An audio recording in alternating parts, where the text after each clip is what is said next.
எப்படி நினைக்கிறான்?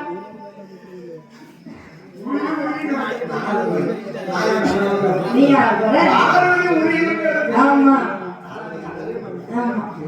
என் அண்ணா அண்ணா கோபாலா ஆயிரவாடி மாய கண்ணா உன் கூட பிறக்கணுமா நான் கூட்டு பால் உண்ணணுமா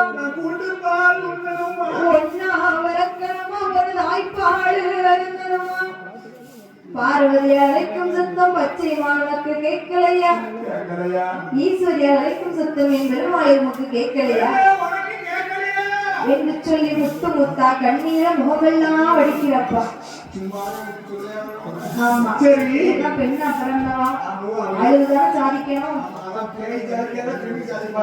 பேய் சாதிக்கிறாங்க அதான் பெண்ணு. பெண்கள் நாட்டின் கண்கள்னு சொல்லுவாங்க.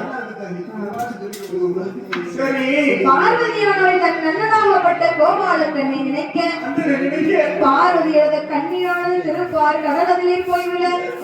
திருப்பார் கடல் யார் இருக்கா? இல்லப்பா, பார்வதியம்மாவுடைய அண்ணன்.